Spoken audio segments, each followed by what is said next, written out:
Hey guys, it's me, Mr. 250, and welcome back to Banshee's Last Cry. So the last time we got the ending Bobby's suicide, so now we basically know the entirety of how the story went. However, we succeeded overall. Overall, we prevented a large majority of the people here from dying. However, we still lost Abby. Wouldn't it be great if we could save Abby? That's what we're going to be doing today. So let me get us, let's see, where is it? I think it's somewhere back here. It's pretty early on, actually. So you guys know where we're at. We heard the noise. Sorry, I was slightly mistaken. We found the body here. Then we talked about the Banshee. We were looking for the killer here, but we never found him. We found the black cat in the room, and at this point, we were all sitting down trying to think about what's going on. Now, before I said I realized there's no one among us that had an alibi, but actually, we could say here, could the killer have snuck into the inn earlier than we thought? Which is actually an important one. And that way, he or she could have taken the time cutting up the body. That's the only way I could imagine anyone would have done such a thing. Or maybe there was some other method. A way of cutting up a body in the short time between when we heard the breaking glass and when we arrived in the room. How could someone do that? So there's a couple options in here, and later on I may in fact run through them, but for now we're going to say, no, it's completely impossible. The more I thought about it, the more I was sure that the killer was here in the inn from before. But when exactly, and from where? How could they have snuck in without anyone noticing them? Assuming all the doors and windows were properly closed, the only way in was through the front door. But if they had entered that way, someone definitely would have seen them. Even if all the guests had been upstairs, the inn was set up so that, at the very least, the forest would have noticed. Which meant... Let's see, the basement, we could talk about the basement. Tunneling in the basement seems a little unlikely, but... Another option, or the killer never came inside, he killed Mr. Jones from the outside. Possibly, or we're going to say he came in from the front, but no one saw him. This will help explain a little bit more information about Mr. Jones that we never quite knew from last time, by the way. He came in from the front, but no one saw him. Ah, that's it. The killer was invisible. No, I wasn't going to say anything crazy like that. I was sure the killer was perfectly visible, but somehow he must have occupied a psychological blind spot. What is it? You look like a flashlight just went on over your head. Grace looked at me and smiled. Don't you mean a light bulb? Yeah, you know what I mean. Anyway, what is it? I figured it out. About the killer who dismembered the body. Everyone looked at me in surprise. Really? Even Mr. Forrest was taken aback.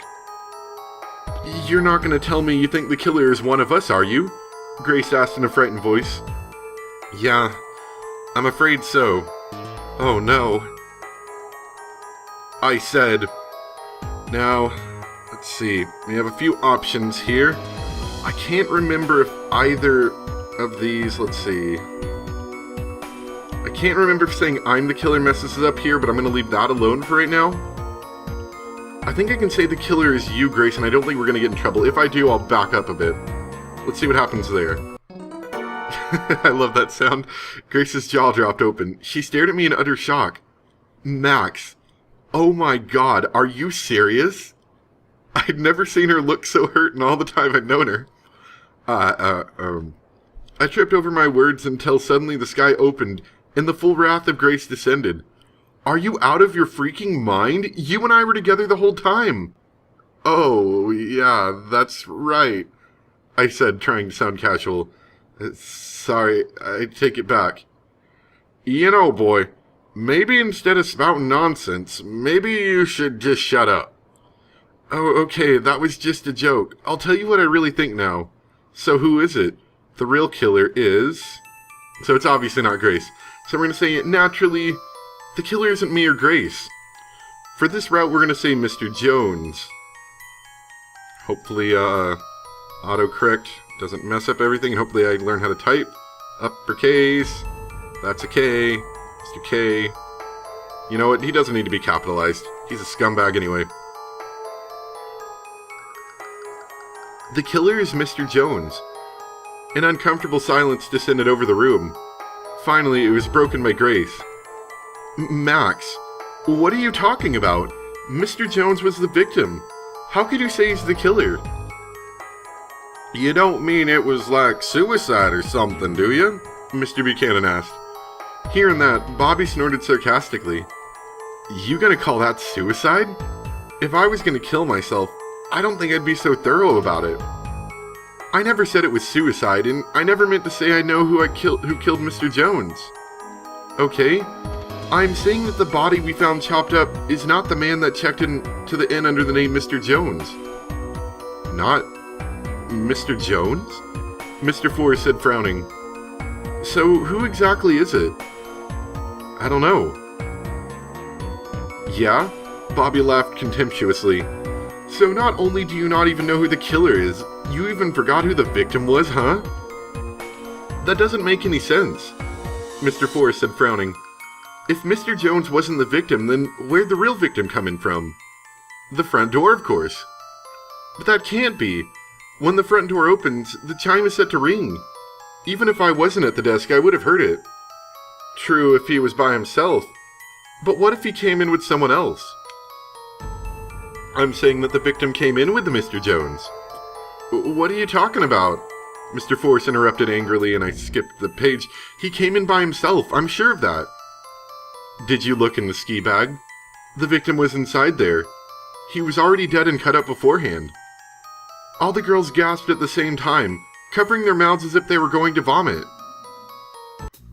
So the reason the corpse was cut up was, Grace started to say, to make it easier to carry. Precisely.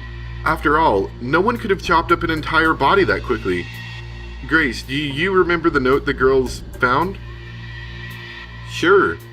I was talking about the note the three girls found in their room at the start of the evening.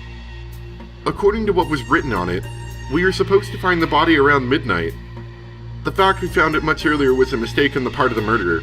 Now I keep wondering about that, because that's the one thing that's never quite explained, is why does the murderer make that mistake? Like, it is obviously like 7 or 9 o'clock right now? I'm not sure, but that is a good bit away from midnight. So why would he say midnight? Why wouldn't he say tonight? I don't know, maybe it's to keep them from panicking too much yet. Wait a second. Are you saying the killer left the body in the room, broke the window, then escaped from the second floor? Not exactly. There's no need to break the glass to escape, right? Everyone looked at each other's faces doubtfully. Yeah, Mr. Buchanan said as he scratched his forehead. Now that I think of it, I reckon you're right. If you're just trying to get out of the window, all you gotta do is unlock it. Why'd he break the thing anyhow? To get everyone's attention. By making that much noise, he made us think that something just happened, and got us all to run up to the room. The killer wanted us to find that body. Why would he want that? Grace asked the most obvious of questions. So we'd have an alibi by confusing us about the actual time of the murder. An alibi? But he was still in the room when the window broke, right? How would that give him an alibi? No, the killer was nowhere near the room when the window broke, of course. There must have been some device that made it break automatically. What? By itself? Grace asked pointedly. I had to give this some more thought. What kind of device could it have been, I wondered. So we're going to say snow. I wonder if he could have used snow. Now, at this point, we're going to say, oh yeah, just then I remembered how much snow falling off the roof had startled me. I was sure I had the answer by now. So, this is exactly the same as our previous explanation in the last episode about snow. Wow, that's brilliant. So then the killer would have gone somewhere far away so he'd have an airtight alibi, right? Right. But that alone wouldn't be a surefire solution. In this weather, how long would it take you to go far enough away to be sure you had an alibi? After all, using the snow on the roof, it'd be hard to predict when it would actually fall. He had to be sure that the timing of the breaking of the glass would stick firmly in our memory. True. A plan like that would have to rely a lot on luck, which is the only part of this whole plan that seems a little odd to me. And it still does, even now that I've completed, the entire game. I think the killer would have come up with a more meticulous plan. One that would give him an alibi no matter when the glass broke. Is that even possible? Instead of answering Grace's questions, I looked around on everyone's face. Then, I fixed my stare on one person in particular. Instead of running the risk of getting trapped in the snowstorm, there was a much better method. Just change your clothes and your hair, and come back to the inn and make sure you're with everyone else when the body is discovered. Isn't that right, Mr. Faberge? All eyes turned immediately on Faberge. He stared coolly back at me without flinching. I continued on. Mr. Jones was wearing sunglasses the whole time. He never spoke with anybody else. All you had to do was take off the glasses, change clothes, and slap on a fake beard. No one would ever think you were the same person.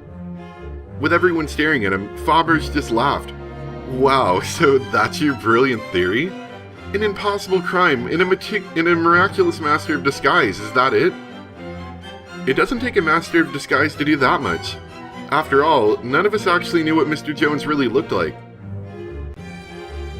Okay, fine. Let's say that's true. But what makes you think that I'm this Mr. Jones guy? The process of elimination.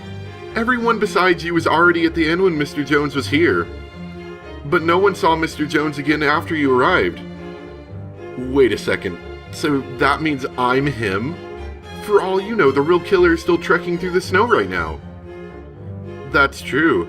And if that beard of yours is the real thing, it would mean my whole theory is wrong. So, why don't you just let me check it out? Faberge glared at me with the naked anger. Look, this has gone on far enough. Are you saying this is a fake beard? He stood up, bringing his face close to mine, tugging at his beard to show that it was real. Was I wrong after all? I hesitated for a moment before reaching out and giving his beard a hard pull. Yow! I ignored his cry of protest and gave it another pull. There was an ugly ripping sound, and then it tore away from his chin. At first, I thought I ripped his skin off, but that wasn't the case. His bare, clean-shaven chin was exposed for all to see. I knew it! Before I could finish my sentence, Faberge grabbed my arm and twisted them back up hard behind my back. Ugh! So Faberge and Mr. Jones were the same guy after all. But now I was the one in trouble.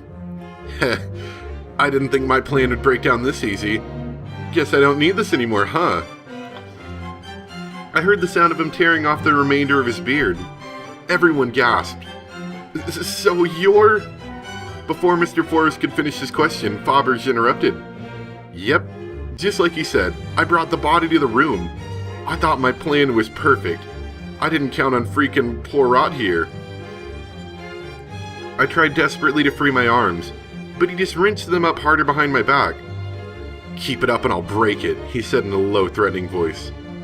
I stopped struggling. I knew he was capable of it, and I knew he would do it without a second thought. What are you planning to do? Grace asked nervously. Good question. I guess at this point, it's too much to expect that we can all just get along until the morning. So, I can either take you as hostages or run away. Or I could just kill you all. It was the matter-of-fact way that he said it that made my blood run cold. Think you're that tough, huh? Bobby said bravely. You really think you can take us all on? Faberge just smiled coldly. Well, go ahead.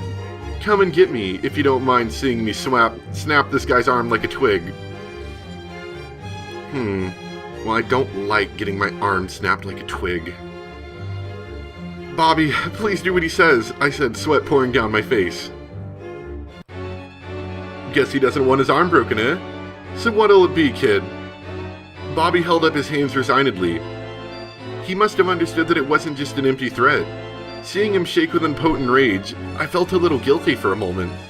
But what else could I do with him threatening to break my arm? You're a coward, Max, Grace said accusingly. What's your stupid arm compared to the people he murdered in cold blood? You're a coward, Max. You're a coward, Max. Her angry words echoed tauntingly in my mind. Grace was in danger too, I thought. I couldn't just stand here and let this guy do whatever he wanted. Bobby, I shouted. Go on and take this guy out. Don't worry about me. Ha, Faberge snorted. I guess you don't know much about how a broken arm hurts. Time for you to learn, I guess. Ooh, no, I don't like thought of that. Suddenly, he gave a wrench, and an agonizing jolt of pain shot through the area between my wrist and my elbow. Ugh! I screamed louder than I thought possible. My right arm seemed to have grown an extra joint. I looked and saw my wrist hanging there, lifeless and limp. A feeling of nauseousness and dizziness assaulted me, and I fought desperately to not pass out. Max? Max, are you okay? You scumbag. Grace. Grace's voice drifted to me as if from a galaxy away. He's fine, it won't kill him. And now he's learned how it feels to have his arm broken. He's still got one left. Should I break that one too? Had I heard him right? I was already half mad from the excruciating pain of one of my broken arms. Was he really going to break my other one?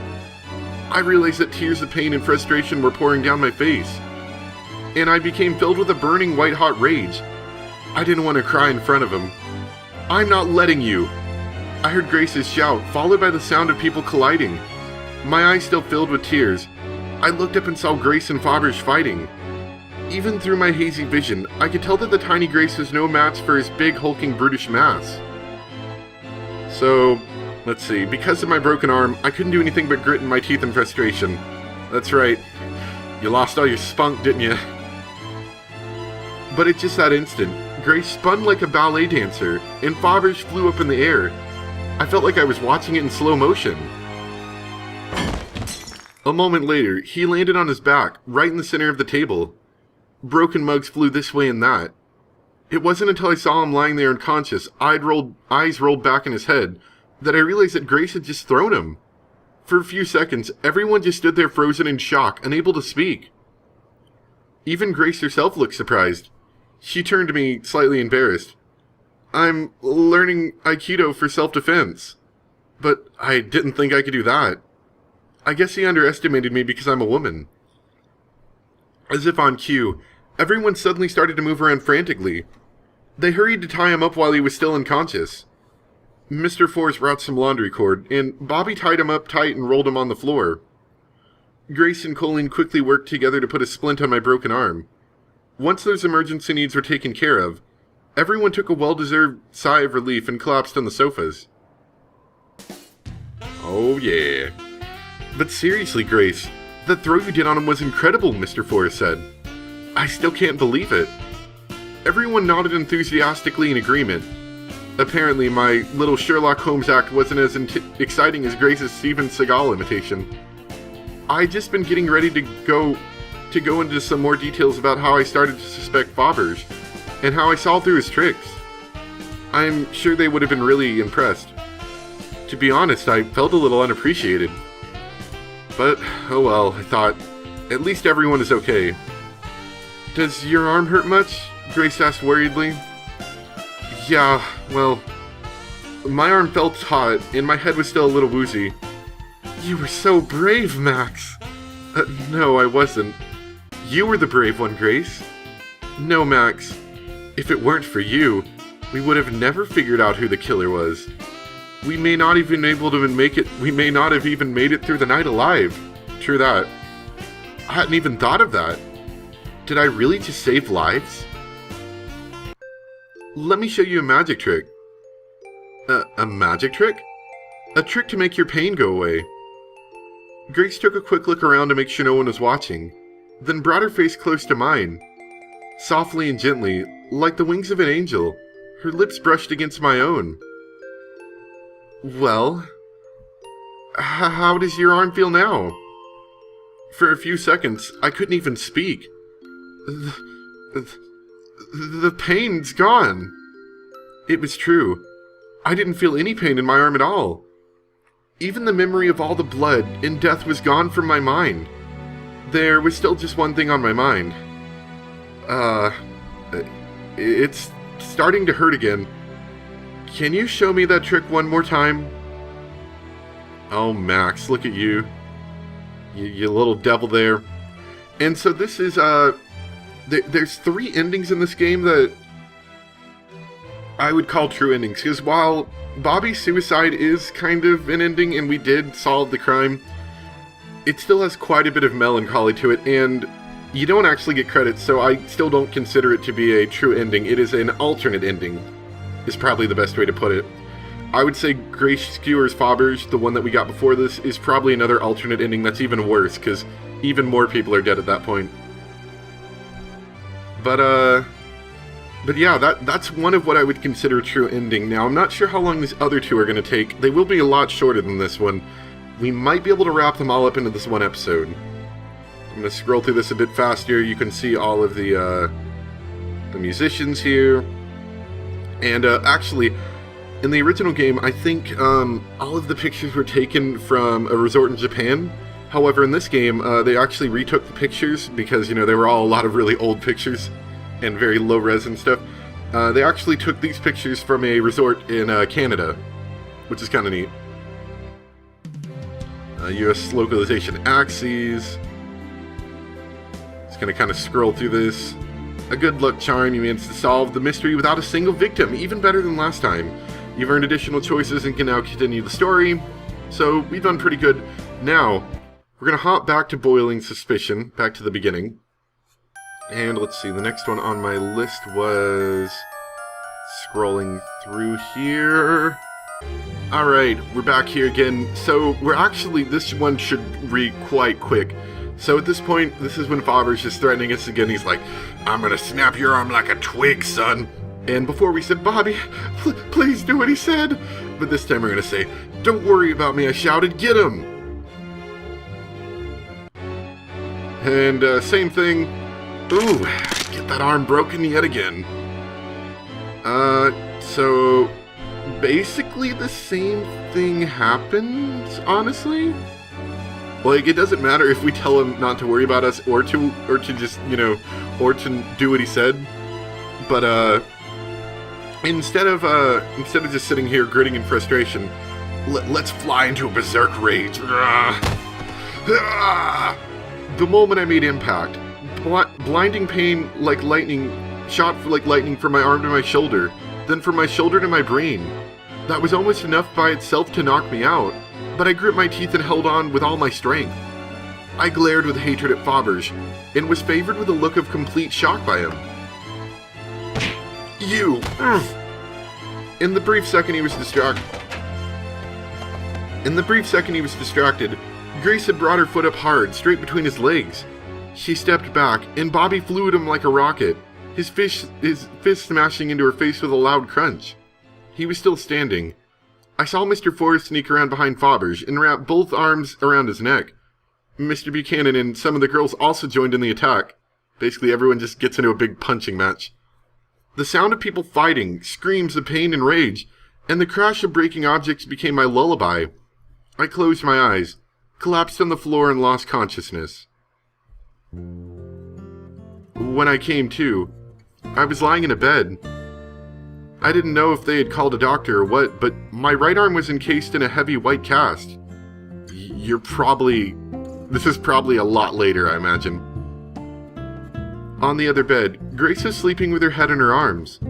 The sequence of events that occurred before I passed out gradually came back to me. But what happened afterwards? I'd have to ask her after she woke up, but a big part of me didn't even want to know. Grace moved fitfully in her sleep. Max. I was pretty sure she mumbled my name. Looking more closely, I could see the tracks of tears running down the side of her face. Was she crying because she was worried about me? Had she been here the whole time? There were so many things I wanted to ask her, so many things I wanted to tell her when she woke up. One day wouldn't be enough. Maybe even not 1 week or 1 month.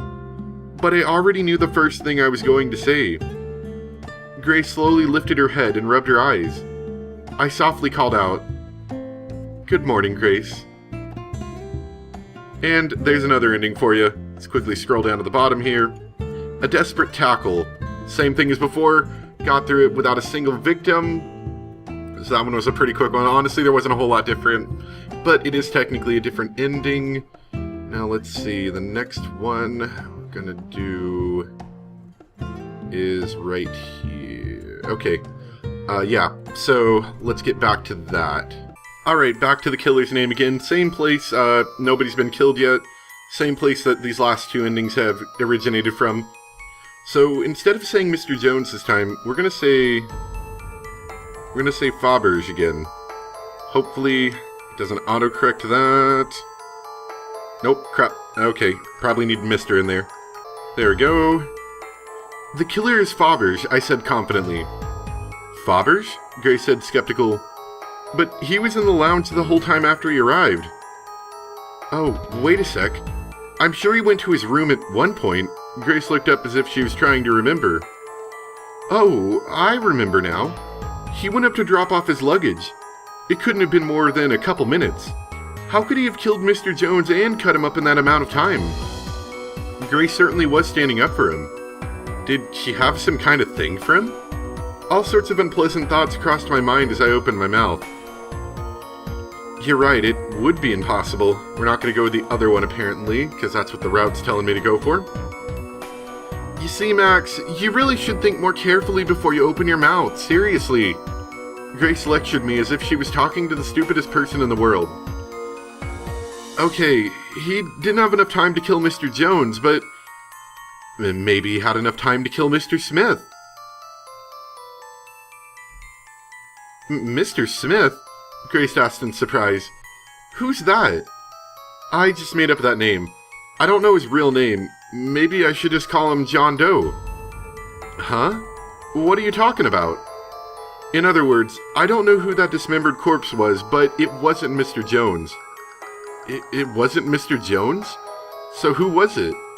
I told you, I skipped the page again. I don't know what his real name was. Listen to me. Neither Faberge nor anyone else had the opportunity to cut up that body. But the body was there anyway, right? Which means that the body wasn't Mr. Jones at all, get it? Yeah, Bobby laughed contemptuously. So not only do you not know who the killer was, you even forgot who the victim was, huh? That doesn't make any sense, Mr. Forrest said, frowning. If Mr. Jones wasn't the victim, then where'd the real victim come from? So, I think this is going to be the same thing as before. Yeah, same thing as before here. And actually, let's see. Okay, so this route is actually fairly similar. The only difference was that little bit of text was the same. And then right here, we're going to say, I think this actually gets a different ending. You say, I got it, he must have used Ruby the cat instead of using the snow method that we talked about. I pointed at the cat that was curled up at Abby's feet. I am certain that cat had a role in this. Ruby? Abby said protectively. What does she have to do with this? I spoke slowly to give me time to think, because I had no idea what I was talking about. Well, for example, the killer could spike her cat food with a sleeping drug so she'd be knocked out. Then he unlocks the window, but uses some kind of wooden handle or something to keep it from opening. Then he ties the handle to the cat's collar. Okay so far? Then when the cat wakes up, it walks around and pulls the handle out of place. A big gust of wind blows the window open and it bangs against the wall and it breaks.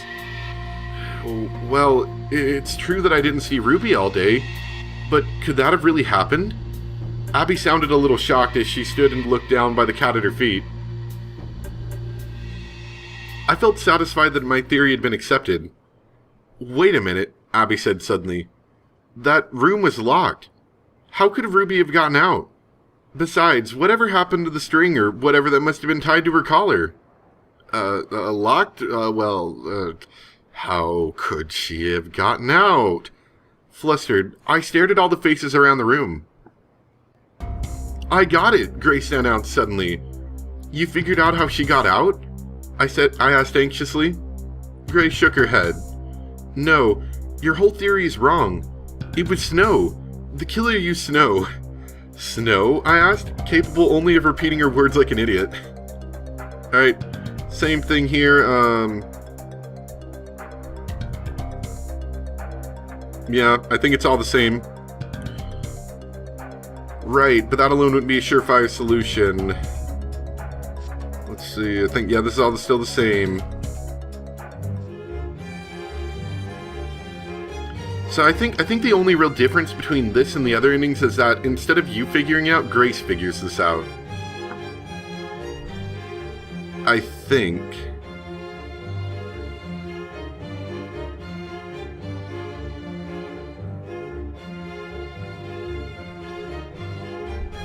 Yeah, the only difference here is that Grace is the one accusing him, and Grace is the one that's probably going to pull on his beard. And he, let's see, did I read that right? Yeah, he twists her arms up behind her back.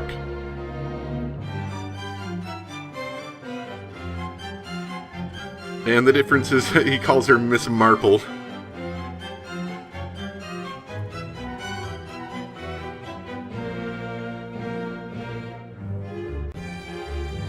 Alright, and at this point, he usually threatens to break your arm. And she says that's not funny. Grace's voice didn't tremble. How could she be this relaxed, I wondered. That's when it happened. Grace spun around like a ballet dancer, and bobbers flew up in the air.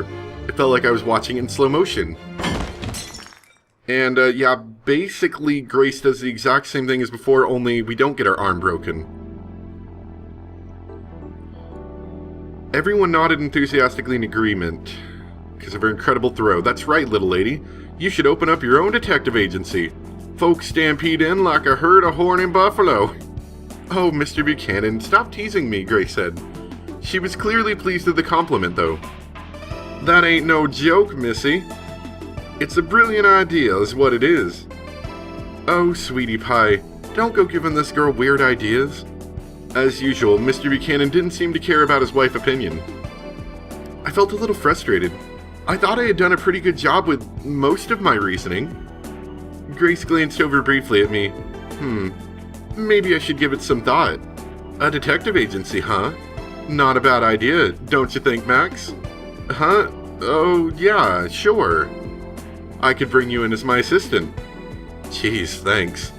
I stared with cold eyes at Grace as she celebrated her brilliant victory. But truthfully, I was glad everyone was okay. Wait a second. I looked at the unconscious Faberge. Why did this guy commit those murders anyway? And who was the real victim he brought in? Ah well, the police would figure it out when they did their investigation. It's got nothing to do with me. So that's an ending. Now, obviously you don't learn very much about Mr. Jones or why he did all of this. You don't know anything about the money in this route, obviously. So while this is, I believe, another one of these true endings, I would call it, because you solved the mystery without a single crime, a single victim anyway. I mean, there was crime obviously, but no victims. It's a little less than interesting, and if you manage to get that ending, now truthfully you kind of got to be trying to do that, because the cat just sounds a little ridiculous, as funny as it is. So that's pretty much the last of the true endings. Now we've got 2 more joke endings, and then there's a final ending that we will be doing as well in relation to the main story that you can't actually get until you get these true endings, and it's quite interesting, actually. I think you guys will like it. It always makes me feel just a little bit nervous, but I really like it. But that'll be next time. I hope you guys enjoyed. I really am enjoying going through the series. And as soon as next episode, we will probably get through those 3 routes. I don't think it'll take very long, so we might actually move on to the next section of the game after that. And if so, I will need to get ready to order the rest of my stuff. I've gone through my list now, just about. But the rest of the game is a little bit less structured than this. Most of the rest of it I can take in any order, and I probably will. Anyway, I hope you guys enjoyed, and I'll see you next time. Bye!